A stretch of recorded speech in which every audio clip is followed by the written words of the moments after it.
جموں کشمیر کی بدلتی ہوئی تصویر کا اندازہ اس بات سے لگایا جا سکتا ہے کہ سری نگر میں انڈر-19 کرکٹ ٹرائل کے لیے زبردست ردعمل دیکھنے میں آیا۔ صرف 2 دنوں میں 750 سے زائد لڑکے اور لڑکیوں کا ٹرائل کے لیے شریک ہونا اس بات کا واضح ثبوت ہے۔ شرکاء بین الاقوامی کرکٹ کھیلنے اور ٹیم انڈیا کی نمائندگی کے خواہش مند تھے۔ دیکھیے ہمارے چیف کرسپونڈنٹ پرویز بھٹ کی خاص رپورٹ۔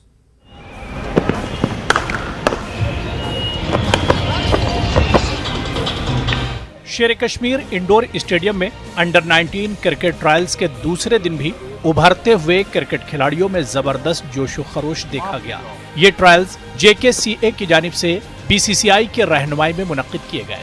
کرکٹ کے سفید کپڑوں میں ملبوس مختلف اضلاع کے ابھرتے ہوئے کھلاڑی صبح سے ہی اسٹیڈیم میں قطاروں میں لگے ہوئے اور اپنی باری کا انتظار کر رہے تھے۔ ٹرائل کی نگرانی کے لیے جموں کشمیر کرکٹ ایسوسی ایشن نے ماہر سابق کرکٹرز اور کوچ مقرر کیے ہیں۔ JKCA حکام کے مطابق صرف 2 دن میں 750 سے زائد لڑکے اور لڑکیاں ٹرائلز میں شریک ہو چکے ہیں۔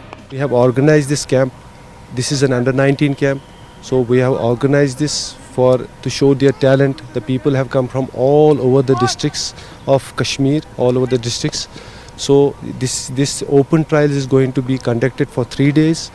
Rest when 3 days will be over, the good boys who are then will shortlist, then will again continue with the process. Then again it will be shortlist. Then final list of like 30 boys will be picked up. Then they will play. Jammu and Kashmir will play all together, matches all together. Then the final team will come up. In trials میں منتخب ہونے والے کھلاڑی انڈر-19 رنجی کھیلیں گے اور Jammu Kashmir team کی نمائندگی کریں گے۔ کھلاڑیوں کے ساتھ بات چیت کے دوران نیوز 18 کی ٹیم نے اس بات کا مشاہدہ کیا کہ بیشتر کھلاڑی ہندوستانی کرکٹ اسٹار اور ٹیم انڈیا کے کپتان وراٹ کوہلی سے بے حد متاثر ہیں اور انہیں اپنا رول ماڈل مانتے ہیں۔ ٹرائلز میں شامل کھلاڑی آرگنائزر کے ممنون رہے اور اس بات کی امید جتائی کہ حقیقی ٹیلنٹ کو نظر انداز نہیں کیا جائے گا۔ امپورٹنٹ ہے کشمیر کے بچوں کے لیے، کیونکہ جو ٹیلنٹ کشمیر کے بچوں میں بھرا ہوا وہ کود کر بھرا ہے۔ ان کو اپنا ٹیلنٹ شو کرنا ہے ان کا اپنا ٹیلنٹ، اور ہم شکر گزار ہیں اب یہ JKCA کو شکریہ ادا کرنا چاہتے ہیں، کیونکہ انہوں نے ایک ٹرائلز اوپن کیے ہیں جس میں یہ جو بچے ہیں جن کو کوئی نام نہیں اٹھتا تھا، آج ان کا نام شامل ہوا یہاں۔ اور جب کرکٹ کی بات ہو تو وادی کی باصلاحیت لڑکیوں کو کیسے نظر انداز کیا جا سکتا ہے۔ مختلف اضلاع سے آئی لڑکیوں کی شرکت بھی حوصلہ افزا رہی۔ ان میں موجود جوش و خروش قابل دید رہا۔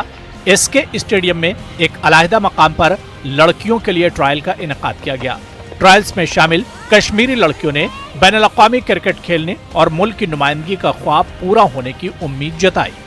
بہت زیادہ امپورٹنٹ ہے، کافی امپورٹنٹ ہے۔ بہت ساری لڑکیاں ہیں جن کو اپارچونیٹیز نہیں ملتی ہے، اتنا اچھا کھیل کے بھی اتنا ٹیلنٹ ہے ان میں، بٹ آگے جا کر وہ کر نہیں پاتے، مطلب کیونکہ یہاں پر اپارچونیٹیز نہیں ہے۔ سال میں ایک بار ٹرائلز ہوتی ہے، تو اب جتنے بھی ہم لوگ ابھی یہاں پر مل رہی ہماری اپارچونیٹی ٹرائلز ہو رہی ہے، اچھے سے ہمیں آگے جا کر موقع ملے گا اور کھیلنے کا، اپنے اسکلز کو اور پرفیکٹ کرنے۔ جتنی بھی لڑکیاں یہاں آئیں گی وہ اپنا ٹیلنٹ دکھا سکتی ہے، خود کو یہاں پہ پروو کر سکتی ہے کہ لڑکیاں پیچھے نہیں ہیں، ہم بھی آگے جا سکتے ہیں، یہاں پہ خود کو دکھا سکتے ہیں۔ آپ دیکھ سکتے ہیں کتنی اچھی بیٹنگ ہے، بالنگ ہے۔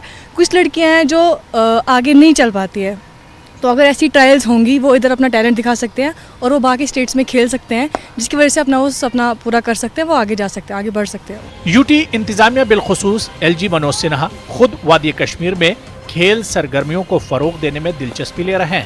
اگرچہ کورونا وائرس سے کچھ عرصے تک صورتحال ناموافق رہی، لیکن اب حالات معمول پر آ رہے ہیں اور کھیلوں کی سرگرمیاں دوبارہ بحال ہو رہی ہیں۔ نیوز 18 اردو کے لیے سری نگر سے پرویز بٹ کی رپورٹ۔ نودل ترال میں